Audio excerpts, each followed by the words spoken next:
Sahabat BDKA yang dikasihi Tuhan Yesus, puji syukur kita sampai di buku BDKA ke-11. Ya, walaupun kita diterpa berbagai kesulitan, tetapi Tuhan masih berfirman dan tangannya yang perkasa menopang sehingga kita tidak terperosok di dalamnya. Saat kesulitan, mari kita segera bangkit dalam anugerah Tuhan Yesus yang mengunjungi umat-Nya melalui firman. Demikian juga saat kemuliaan seperti yang baru dialami Yesus di atas gunung bersama ketiga murid-Nya, justru membuat Dia memperhatikan gerejanya yang ada di bawah. Coba lihat, Yesus datang pada saat yang tepat, ketika murid-muridnya merasa malu dan kehabisan akal. Keila semakin kagum dan ingin cepat-cepat dengar penjelasannya. Yuk! Shalom anak-anak sekalian, senang sekali kalau hari ini kita masih diberikan kesempatan yang indah untuk belajar firman Tuhan. Mari kita belajar dengan sungguh-sungguh dan kita memohon pertolongan Tuhan untuk boleh memimpin dan menolong kita. Bapa dalam sorga, kami bersyukur dan berterima kasih untuk waktu yang Tuhan sediakan bagi kami, boleh belajar kebenaran firman-Mu. Tolong Tuhan, supaya kami boleh sungguh-sungguh memperhatikan dengan baik, sehingga apa yang kami kerjakan, sungguh itu boleh menyenangkan hati Tuhan, dan boleh menolong kami untuk bertumbuh dalam kebenaran di dalam Yesus Kristus. Juga tolong hamba-Mu yang akan menyampaikannya, supaya dengan seluruh pertolongan yang Tuhan berikan, kami boleh sampaikan isi hati Tuhan. Dalam nama Tuhan Yesus kami berdoa. Amin. Anak-anak yang dikasihi Tuhan, setelah Yesus Kristus dimuliakan oleh Bapa Surgawi di atas gunung yang tinggi dengan menghadirkan dua tokoh besar yang pernah hidup di dalam perjanjian lama, yaitu Musa yang mewakili hidup dalam zaman Taurat dan Elia mewakili sebagai orang yang hidup di dalam zaman nabi-nabi, serta ketiga murid Yesus menjadi saksi di mana Yesus pernah hidup, yaitu Petrus, Yakobus, dan Yohanes. Saat itu Yesus Kristus sadar bahwa tugas dari Bapanya harus segera diselesaikan karena memang sudah mendekat, yaitu dirinya harus mati di atas kayu salib untuk menebus dosa manusia di dalam zaman yang lampau, di dalam zaman saat itu, dan zaman yang akan datang. Maka dengan segera Yesus Kristus mengajak murid-muridnya yang jumlahnya 3 itu untuk segera turun dari gunung yang tinggi menemui ke-9 muridnya yang tinggal di bawah sana. Maka setibanya Yesus tiba di kaki bukit, Yesus Kristus dan ketiga muridnya melihat sejumlah besar orang sedang berkumpul di situ. Mereka mengerumuni mengelilingi ke-9 murid Yesus. Dan di situ sedang hadir juga beberapa ahli Taurat yang sedang mempersoalkan tindakan daripada murid-murid Yesus. Kenapa mereka mempersoalkan? Karena ada kegagalan yang dilakukan oleh murid-murid Yesus.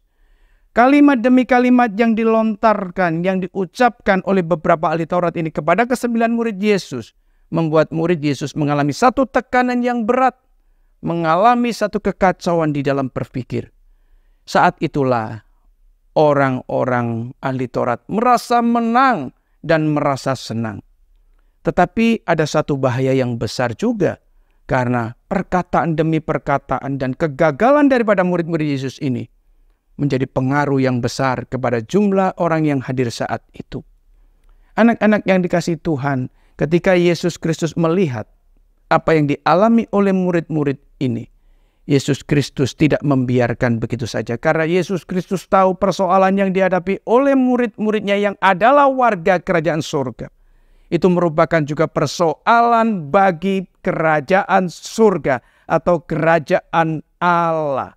Itu sebabnya Yesus dengan segera datang, berjalan menghampiri murid-muridnya. Dan ketika Yesus berjalan itu, maka sejumlah besar orang itu melihat bahwa Yesus hadir dan mereka menjadi tercengang. Dan segera mereka bergegas menyambut Yesus.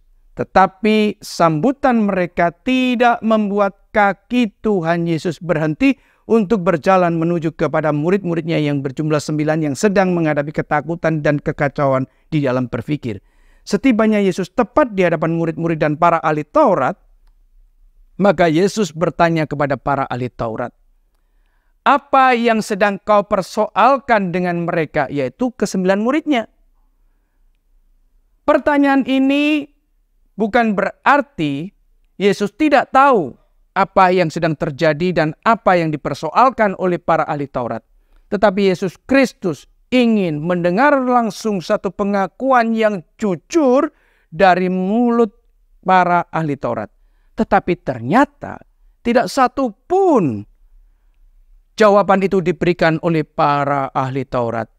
Dan sungguh ajaib, ada satu orang dari sekumpulan begitu banyak orang yang memberikan jawaban kepada Yesus Kristus. Dia menjawab begini, "Guru, anakku ini kubawa datang kepadamu karena ia kerasukan roh yang membisukan dia.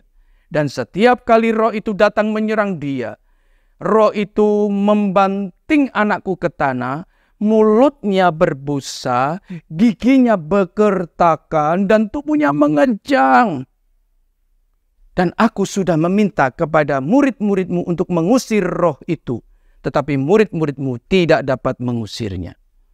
Anak-anak yang dikasihi Tuhan, ternyata persoalan yang diperdebatkan oleh para ahli Taurat tersebut kepada 9 murid adalah bahwa murid-murid itu tidak berhasil mengusir roh jahat dari anak yang kerasukan itu. Apakah ketidakberhasilan murid-murid mengusir roh jahat ini karena Yesus belum memberikan kuasa kepada murid-murid?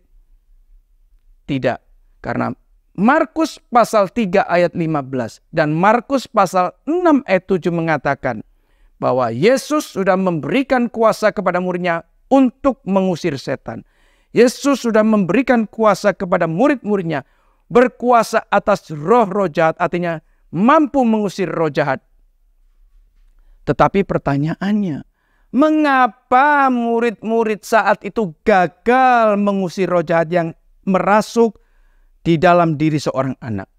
Dan juga mengapa seorang ayah juga tidak berhasil mendapatkan apa yang dia inginkan? Ini adalah satu pertanyaan yang perlu kita mendapatkan jawabnya, bukan? Jikalau engkau dan aku ingin mendapatkan jawabnya, maka renungan besok hari itu akan memberikan jawaban bagi kita.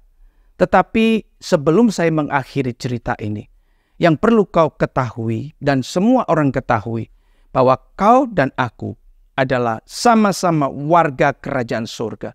Setiap warga kerajaan surga yang Yesus adalah rajanya dan Yesus adalah Tuhannya, pastilah peduli terhadap kita sebagai warga-warga kerajaan surga, sebagaimana Yesus peduli kepada ke-9 muridnya yang sedang menghadapi tekanan yang berat dengan perdebatannya dengan para ahli Taurat. Demikian juga dengan hidupmu dan hidupku. Yesus tidak akan pernah membiarkan, Yesus tidak akan pernah meninggalkan kita di dalam kekacauan berpikir kita. Itu sebabnya mari kita bersyukur kalau Tuhan senantiasa peduli dengan kita.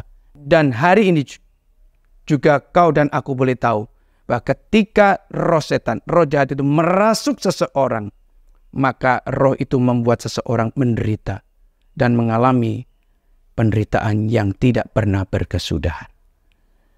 Anak-anak yang dikasihi Tuhan, mari kita tetap ada di dalam Kristus, supaya kau dan aku sebagai warga kerajaan surga boleh mengalami satu sukacita bersama dengan Yesus Kristus yang adalah Rajanya dan Tuhannya. Amin. Mari kita tundukkan kepala dan kita berdoa. Bapa dalam sorga, kami bersyukur dan berterima kasih kalau Tuhan hari ini mengingatkan kami bahwa kami adalah warga kerajaan surga. Tuhan adalah Raja kami. Tuhan adalah Tuhan kami. Itu sebabnya Tuhan, tolong kami untuk tetap ada di dalam Yesus Kristus, supaya kami alami pertolongan Tuhan, karena Tuhanlah yang mempunyai hidup kami. Dan ajar kami juga Tuhan sebagai warga kerajaan surga, berperilaku seperti seharusnya kami sebagai warga kerajaan surga mencontoh, meneladani Yesus Kristus, Sang Juru Selamat kami. Terima kasih Tuhan untuk firman-Mu hari ini. Dalam nama Tuhan Yesus kami berdoa. Amin.